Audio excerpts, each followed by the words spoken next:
It goes without saying the Max Payne series was something to keep your eye on at the time of its release. Both games had garnered critical acclaim, and the entire industry expected a new entry would bring some type of new tech innovation with it. Well, damn near a decade later, and we finally got a new Max Payne game. And to say the least, it was not what we were expecting. With Remedy now out of the picture, there were legitimate doubts that this even counted as an actual entry in the series, and I think I've done enough complaining about the later Silent Hill games that I can see where these arguments are coming from. Well, it's been nearly 7 years, and we've all had a chance to calm down and take an objective look at this bad boy. So did Rockstar succeed in topping Remedy's incredible work, or is this just a case of too little too late? What's up guys, I'm Jared from Avalanche Reviews. Welcome to the Max Payne Retrospective.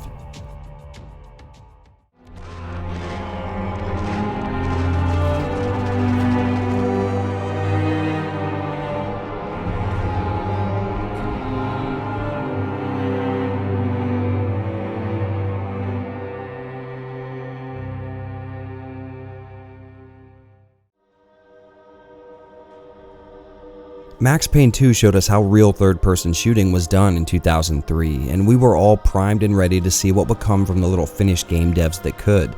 Sadly, it was right around a year later when I started to see articles go up discussing the fact that Remedy had sold their proverbial soul to enter into a deal with Rockstar. They had given up the rights to Max Payne in order to release their swan song, and at first I thought this was another case of a greedy corporation taking advantage of the little guy, but all the interviews I've read paint a different picture. It seems like the guys at Remedy were ready to say goodbye to Max, and in order to give him the largest and most fitting send-off possible, they traded him away. Now it seems to me even if they were screwed out of the rights to their own intellectual property, they would probably still be relatively cordial publicly. It's pretty bad form to openly criticize your fellow game developers, and there was a chance some kind of non-disparagement clause was built into their contracts. But I think Max Payne 2's story dispels a lot of these arguments. Without spoiling anything, it could definitely be seen as a finale, but then there's a promise that Max's journey through the night would continue after the credits roll, so there's a lot to be confused about here. If I had to take an uninformed guess, I would say Sam Lake had probably felt content with the story he had told and felt like there was no need to continue it. The story of Max Payne had been an incredibly well thought out one, but it would eventually need to come to an end, and I'm okay with that. Of course, the game industry is not one to let sleeping dogs lie, so let's jump into the tale that would see Max slow-mo diving back into our lives. By now, she'd been dead longer than I knew her. I still hadn't really forgiven myself for the Mona business, but I knew that was just grief. The story of Max Payne 3 is an insanely contentious one. If you are a fan of the first two games and their gritty film noir stories, Part 3 will definitely take some getting used to. Fans of the series seem to be split straight down the middle with this game, and the story is definitely a giant part of that division, but I'm gonna ruffle a few feathers here by saying I think this might be a perfect follow-up to Max's previous exploits, but hold on, before you start burning me alive in the comment section, just hear me out. Why did you come to kill Rodrigo Bronco? Came to kill you! Just like the other games in the series, Part 3 sees the player entering Max's world long after his current story got started. At this point, we're introduced to a Max Payne who had severed ties with the NYPD and seems to be working a private security detail protecting a very wealthy businessman at a party high atop Sao Paulo, Brazil. After some armed thugs try to kidnap Max's boss, we're introduced to a whole new cast of characters and the general setup. Nearly a decade after the events of Part 2, Max is now retired from the force and spends his time getting sauced at a seedy dive bar in his neck of New Jersey. It seems like the damage he's taken over the course of shooting every mobster that looked at him funny has earned him a very serious painkiller addiction on top of being a middle-aged alcoholic. After a bit of a dust-up, Max is approached by a man by the name of Raul Passos with the offer of working a protection gig. Max, being the cynical slob that he's become, declines the invite and ends up getting himself into a shootout with some local Guido douchebags. In the process, Max kills the son of a powerful mob boss and subsequently brings the entire New Jersey underground down on his head. After seeing that there's no future for him there outside of a coffin, Max and Passos head to Brazil to enter the exciting world of private security, and that's where we catch up to the present. In Brazil, Max is charged with the protection of the mega-wealthy Branco family, a collection of the most unlikable people on Earth. Don't worry about me, homie. I'm just the guy paying you lots of money to protect me. Yeah, what were you drinking? Bet your ass I was. You try staying in there for 5 minutes sober. After the initial kidnapping attempt, there's another one, only this time a bit more successful. At this point, it's clear someone wants these people out of the picture, but it's definitely not a cut and dry case of wealth disparity and economic hardship. When the double crosses start flying, Max finds himself at the center of a political, military, and financial shit show and looking for a way out of the country, only after he finds out exactly what put him in this situation to start with. Now, on the surface, I can understand you not seeing how this feels like a Max Payne story, and you'd be right, at least partially. A lot of the surface level elements just aren't present here, and while I would have loved another film noir masterpiece taking place primarily at night and dealing with revenge, I think this is without a doubt a Max Payne story, and I mean that literally. The game may include outside elements and people, but make no mistake, this game carries on the tradition of Max being the most important element of the story. The entire game is spent breaking down our ideas of Max as a character and continuing in the direction Sam Lake was taking him in Part 2. In this game, Max hasn't been a good guy in a very long time, and the years of pushing himself to the extremes have taken their toll. This is a weary, cynical, alcoholic old man who's not particularly interested in much of anything not found in a pill bottle or a shot glass. This kind of place made me want to puke. I needed a real drink to deal with the electronic music and the robotic people. To put it bluntly, Max has essentially checked out, and it's made very clear that he still hasn't made peace with the deaths of the women in his family. Now, I know a lot of this sounds like the opposite of what we've been told, but this isn't so much of a new take on Max, but more like the only logical conclusion for a guy who's been through the hell that he has. A lot of this leads to some character changes some fans are not happy with, but I can't help but defend. And first on that list in big bright letters is the writing. Now don't worry, the flowery and poetic way that Max can make a massacre sound like a Renaissance painting is still front and center, but with some alterations. Max's eloquent dialogue is now peppered in with a more emotional delivery and a whole lot of profanity. Back in the original games, it was common for Max to keep a low, monotone delivery for his lines, and that made sense in that context, but I can't help but love this new twist on him. Haven't you figured out I don't speak your fucking language? All over the game, Max can be seen losing his trademark cool demeanor, and I think the more emotionally charged nature of this new dialogue really lets series voice actor James McCaffrey shine. Maybe it's just me, but these moments of losing emotional control and flipping out only serve to strengthen the effect of a cool, deadpan delivery when Max is pushed to the breaking point. Here I was about to execute this poor bastard like some dime store angel of death, and I realized they were correct. I wouldn't know right from wrong if one of them was helping the poor and the other was banging my sister. Another element that helps bring out Max's more human side is the character Passos. Him and Max have some of the most entertaining and naturally feeling back and forth chemistry. They play off each other really well, with Passos typically adding a bit of humor and Max shutting him down in a very buddy cop movie kind of way. So what am I, the button pusher? Yeah. You're so good at it. I know most series vets are more interested in the Max Payne we all know and love, delivering a dark, introspective quip with poetic language, and there's still traces of that to be found, but I really like the addition of a little more feeling and color to the writing. Don't get me wrong, the original two games are flat-out works of art as far as story is concerned, specifically 2, but it's okay to step outside of your comfort zone a bit.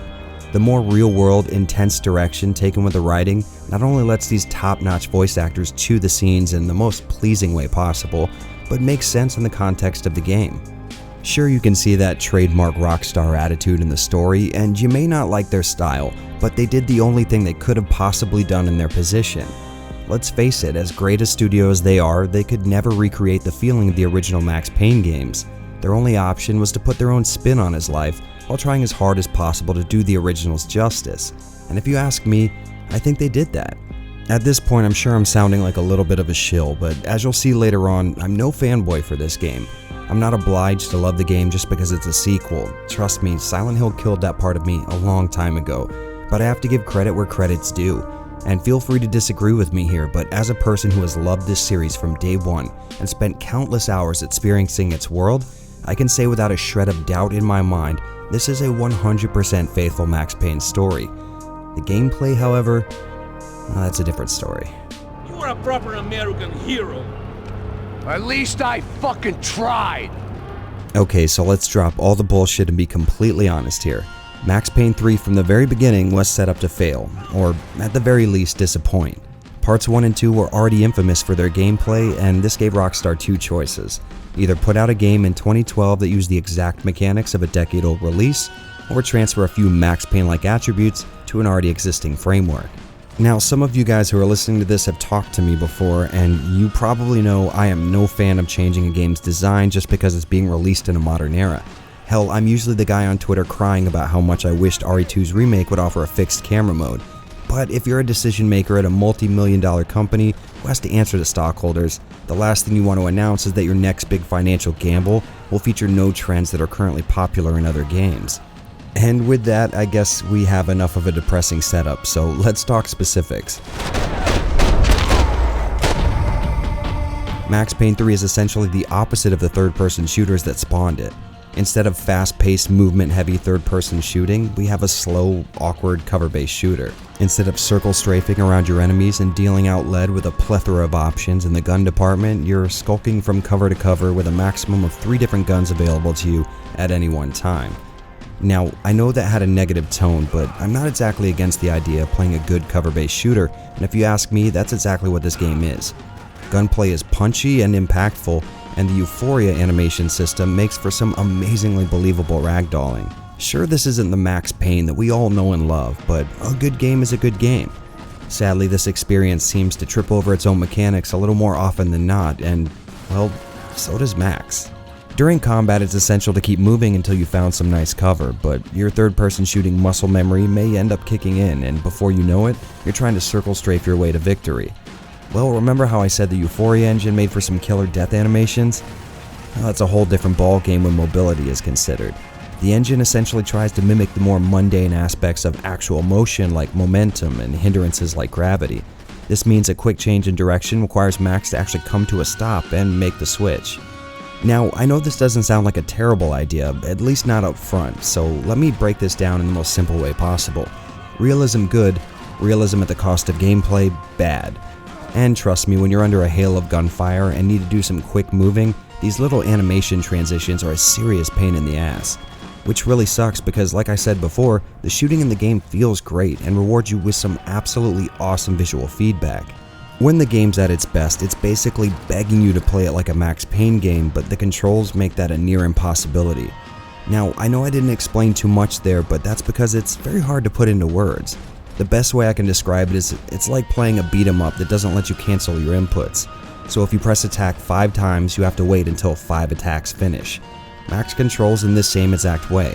If you're pulling out of cover but you continue to hold back just a little too long, you'll have to wait until the backward step has been taken before Max will go in a different direction. And since we're talking about controls, we should probably cover the changes to the layout. As you guys may have figured out from these videos, Max Payne 2 is the pinnacle of the series for me, and as such, those are the controls that I'm most familiar with. Well, 3 changes just about everything, thanks to a few additions and even more subtractions, chief among them being the jump function. Since we can't jump anymore, the bullet dive has taken its place on the spacebar, and regular bullet time is mapped to shift, which is hard as hell to get used to at first.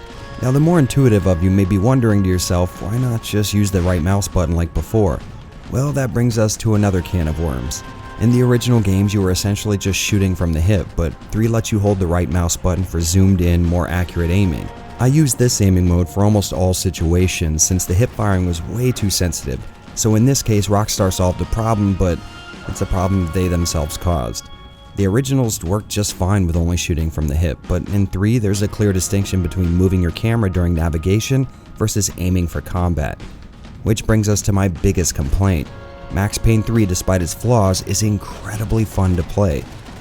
The shooting often feels visceral and punchy, and the effects your shots have on the enemy makes for a really fun time, but that only applies when you're allowed to do those things.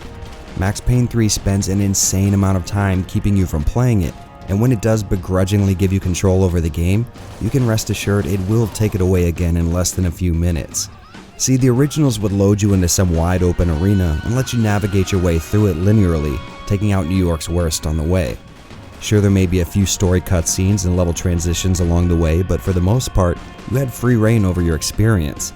This helped the linear design of the levels feel organic, kinda like you were finding your own way even though you were being led in the right direction thanks to solid design. Well, 3 goes about as far from that as possible, and I swear what I'm about to say applies to almost every single second of this game, and it is 100% accurate. Ready? Okay, here we go. Max spawns into an area via a cutscene, then fights his way through maybe 2 or 3 small rooms. Then you walk through a doorway, which initiates a cutscene of him walking through that door, after which you are given a few more rooms of bad guys to shoot at. 90% of the time, these cinematics aren't even showing anything worth looking at, just Max and company making their way to the next area, something that could have definitely been handled by the player. Of course, there is the small but possible chance that this is some kind of limitation to the way the engine renders things, but seeing as how Rockstar is able to load in whole city blocks without an issue in the Grand Theft Auto games, something tells me they could have handled a full Max Payne level. To me, this feels like Rockstar tinkering with things they shouldn't be, but if you know otherwise, hey, I'd like a more technical explanation, let me know in the comment section. And if you find yourself asking whether or not the small, limited nature of these areas gets in the way of the combat, the answer is a resounding, sort of. The originals were known for having big, wide open areas fit for maximum mobility and shooting, but 3 had its combat built in line with the level design, so I'd say it's not as big of a hindrance as you might think at first. Well, we've covered a lot of bad aspects to this game, and like I keep saying, the reason these things feel so wrong is because everything else feels so damn right. The game plays like a dream when it gets out of its own way, and a lot of that is due to some of the new additions. First and most importantly is the last stand mechanic, which lets you avoid death if you're able to put a hole on the guy that shot you. This can only be done when you have a painkiller, so instead of serving as a get out of jail free card for players who are doing poorly, it's more like a protection against cheap hits for people who are playing well. Building off of Max Payne 2, 3 lets you stay prone after a bullet dodge. In part 2, you could stay down as long as you kept firing, but this wasn't as strategically viable as you'd think. Max Payne 3 allows you to do a poorly judged bullet time dodge and just stay on the ground for really as long as you want. And that's actually a really good tactic since the getting up animation in this game is the longest it's ever been. But to be fair, this isn't like a band-aid for something Rockstar messed up. It feels like a really well thought out mechanic and plays into the combat seamlessly. In previous games, it could be kind of hard to tell whether or not you scored a kill on an enemy, but 3 gives you a nice bit of visual feedback to let you know when to switch targets.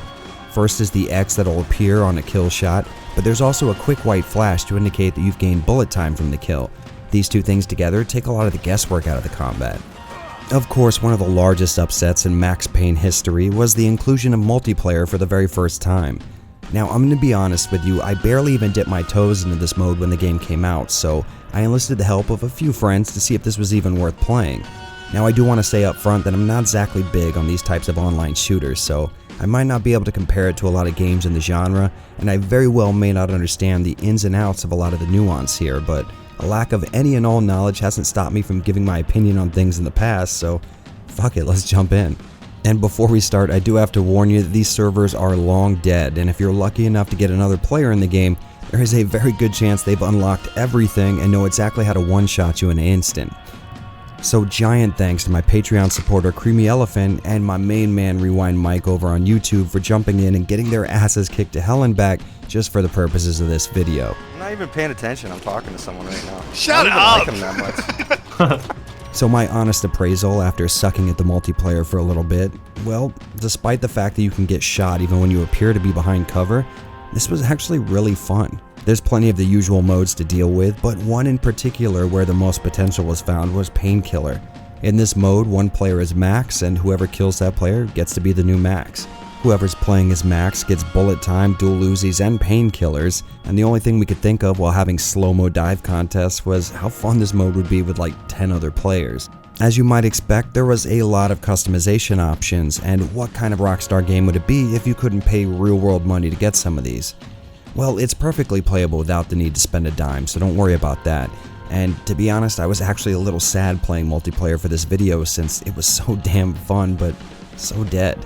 I really wish I would have got more into it at launch, but oh well, there's no use crying over spilt milk, and as long as the servers are still up, you can do what I did and get a few friends together to have a ball getting killed by level 50 badasses who already know the game's mechanics inside and out. The fuck now! Oh, we both. Woohoo! That was shit. But really fun multiplayer aside, this game offers one of the worst and best shooting experiences I've ever had in a video game. On one hand, we have this amazing combat that allows for brutal shootouts with an enormous amount of feedback, and on the other are these amateur mistakes and creative decisions that keep getting in the way. Just as I would start to get a feel for things and gameplay was starting to flow, the game would jump to a needless cutscene and essentially reset things. The inclusion of the Euphoria engine can make for some of the most believable animations I've ever seen, but that's only when it's working right. When it's not, you can expect to trip over your own legs and maybe even get caught in a situation where the environment won't allow the animation of aiming to take place during a last stand. You know, I'm gonna level with you guys. Most of the time I'm able to pass judgment at this point. Whether a game plays well or poorly, I typically have it figured out by now, but Max Payne 3 continues to confound me. Is it a bad game? No, I don't think so. Like I said before, this is some of the best shooting I've ever seen in a video game, but there's a whole lot trying to get in between the player and that gameplay. I'd say this is still a game well worth playing, but you just have to have your expectations in line. I may be cutting together some damn cool looking gameplay footage, but that's because I'm not including all the nonsense in between. I guess I'm a bit messed up here. The Max Payne fanboy in me wants to gush about how much fun I've had with this game, but the critical part of me wants to warn you of some dead serious flaws. No matter how you look at it, Max Payne 3 is a very unique experience, and if you think a few ruffles can't get in the way of a fun game, I'd say go for it. I mean, hell, there's a depressing lack of games in the world that lets you do this.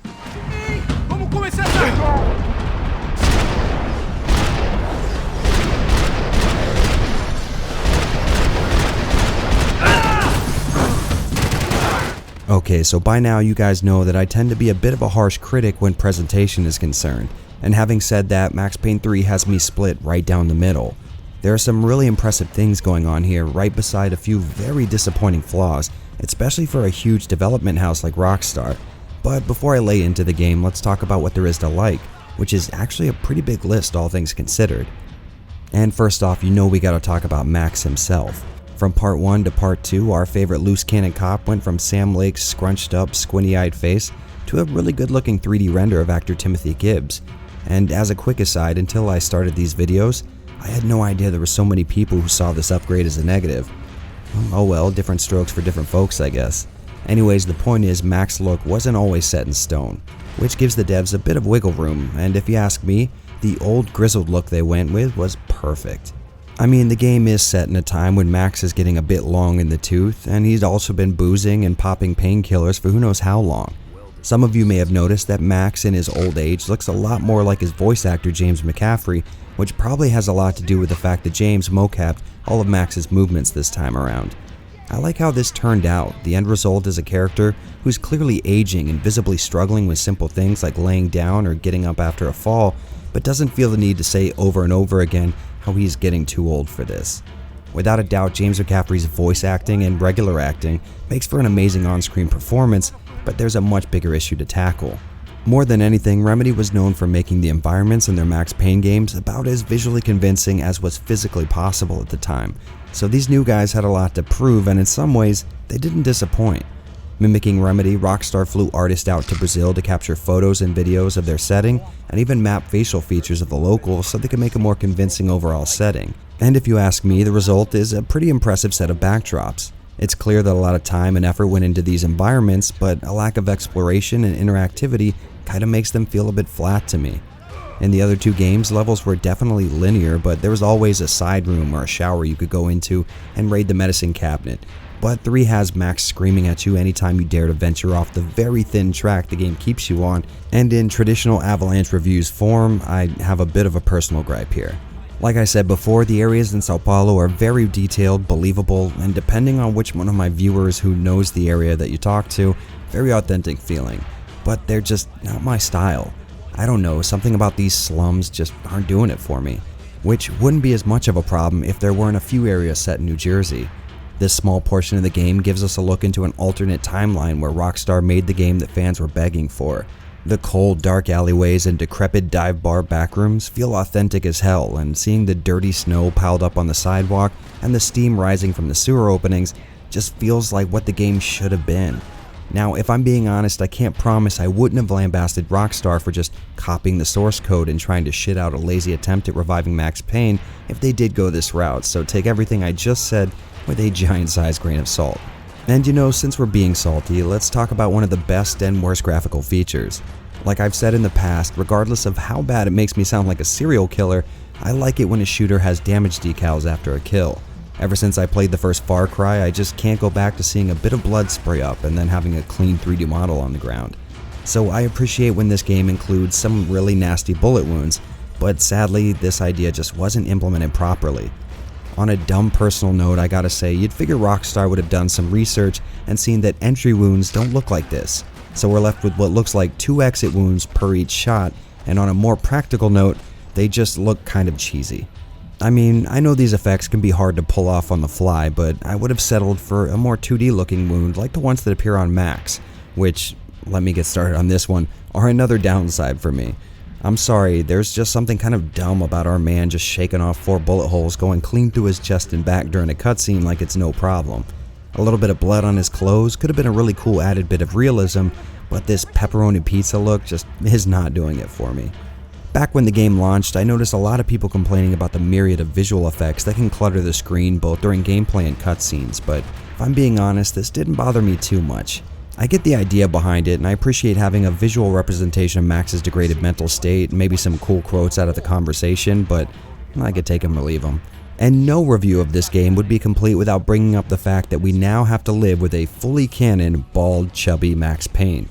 Now, I remember a lot of people losing their shit when all the promo material consisted of this image, and I was right there with them, but I gotta admit, the scene where Max shaves his head and his reason for doing it made a lot of sense in the context of the story and was pretty impactful.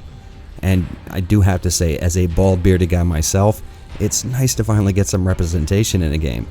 However, on the bad news front, Max is damn near the only character that looks like any effort was put into his design. I mean, don't get me wrong, I get that Rockstar is used to making games that prioritize grand sweeping environments as opposed to stunning up-close design, and I do get that this game came out a long time ago, but this right here is not acceptable for a game released by such a large development house. Maybe it's because they did such a good job capturing Max's every facial movement that these performances fall so flat in comparison, but either way, this just looks really bad. If I had to sum up this game's presentation, it would sound something like one step forward and a giant leap back. For every really good feature or idea, there's a really bad implementation not far behind it. The worst of which being the fact that once the background loading finishes during cutscenes, there's always a skip prompt right in the lower right, which can be a bother when, let's say hypothetically, you're a content creator with a very specific vision of how he wants his videos to look and definitely doesn't like the idea of a giant on-screen prompt showing up in almost every piece of fucking footage you capture. Okay, so that might have sounded a little specific, but we're on this road now, so there's no turning back. Let's talk about how this game will sometimes shrink the picture down by like 40 or 50 pixels, leaving a black border around the screen. This happens all the time, and the best answer I can come up with is that it's necessary for the video effects, but that does not mean I have to like it. This game also suffers from an issue that still plagues PC ports to this very day, and it's the inclusion of pre-baked cutscenes rendered at 30 frames per second and containing some seriously nasty video compression. This issue is solved with the console releases, but we'll definitely cross that bridge when we get to it. Now, I know I've just been roasting the game here, but that's not because I hate its presentation. It can still look amazing most of the time, but I think it's the great looking parts of the game that makes the rest look so bad. Each and every little misstep is easy to see since it's surrounded by things that look really, really good. But on a positive note, let's talk about the game's undeniably badass soundtrack. Rockstar went to the LA-based experimental noise band Health to score Part 3, and I did not expect that they would do such an amazing job. If you haven't heard it playing in the background by now, they use a lot of discordant sounds and off notes to make tracks that really accurately represent their respective scenes. I kind of assumed that a band would stumble on scoring a game since songs in an OST don't really follow your traditional rhythm patterns and 4-measure design, but these guys really knocked it out of the park. Max Payne was always known for amazing music, and this is one area where Rockstar lived up to the originals. And with that, we get to see what I really love doing around here, and that's jumping into a game's ports. Now, Max Payne 3 was released for the 2 major consoles of the day, and that's about it, but I only have the PS3 version in my collection. However, despite some small quirks, I assume these two are mostly similar, so let's get going. Right off the bat, I can say that the 720p picture these console versions offer is much better than I would have first assumed. Maybe because I'm used to looking at ports from 3 generations ago, I was expecting a muddy, low-res look, but the softness really helps hide a lot of the game's imperfections. And while I will always prefer playing a game in the highest resolution it can go, it seems to me Rockstar made this with 720p in mind. Sadly, even this concession can't help the game run at full speed during hectic scenes. There's slowdown all over the place, and in some areas it can really get in the way of the gameplay. Aiming with a thumbstick is already a chore for me, but doing it with an inconsistent frame rate can be a real pain in the ass. But there's a really interesting silver lining to the low frame rate and relatively low resolution. Like I've already talked about, Max Payne 3 has pre-rendered cutscenes all over the place. Sometimes you'll see one of these scenes every 10 minutes of gameplay. While the higher resolution and fidelity you'll see on PC makes all kinds of compression artifacts noticeable in these pre-renders, and the change from 60 FPS to 30 can be really jarring. While the softer look and 30 FPS target on the PS3 makes these transitions nearly seamless. Thanks to this, these scenes almost look like they were in-engine, and this made the game flow much better. Getting back to gameplay, I found the default control layout to be far from intuitive. Pushing the right analog stick triggers bullet time, and R1 will give you a shoot dodge. Now, I know that sounds simple enough, but it took a real long time before I was able to perform these actions without searching for the right button.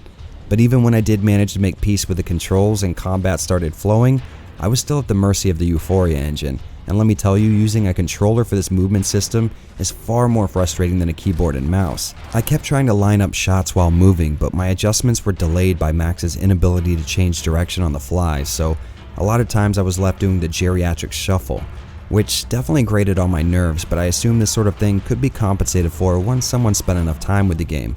Obviously, precise aiming is going to be much harder with an analog stick, so the console version offers a few options.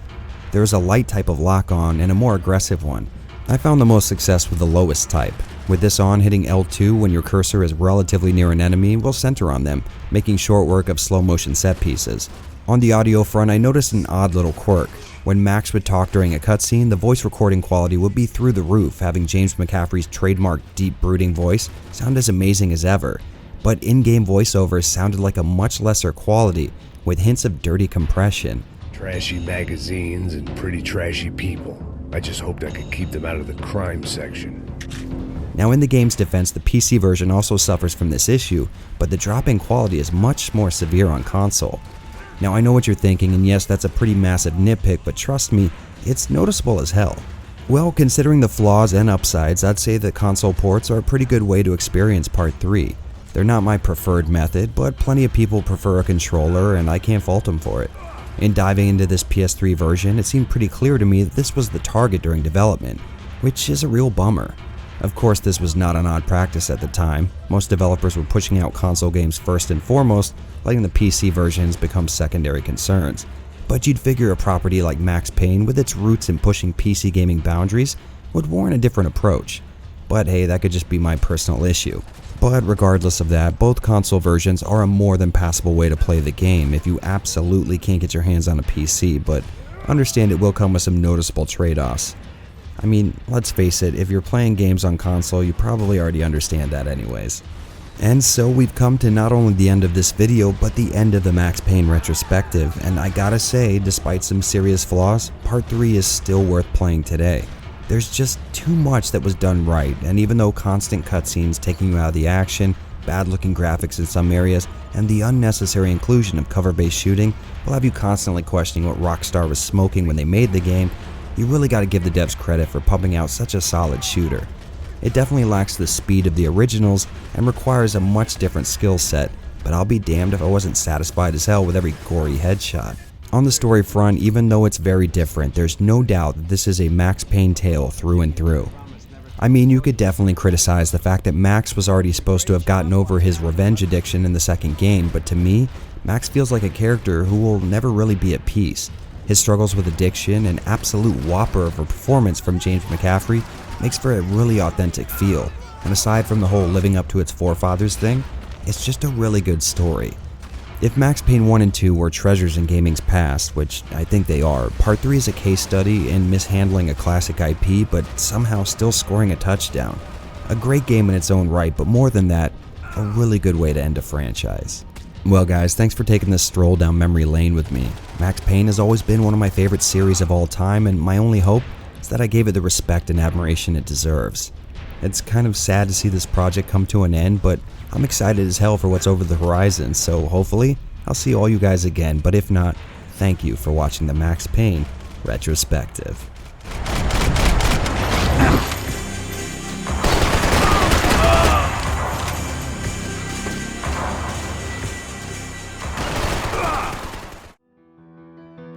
Well, well, well, looks like we have another full series retrospective in the books, guys. If you like this kind of stuff, I have some playlists linked here on screen, along with my Patreon page. If you guys want to support this show and add your name to the list of amazing human beings that make all this possible, well, I'd appreciate the hell out of it. If not, thanks for watching, and I'll see you in the next one.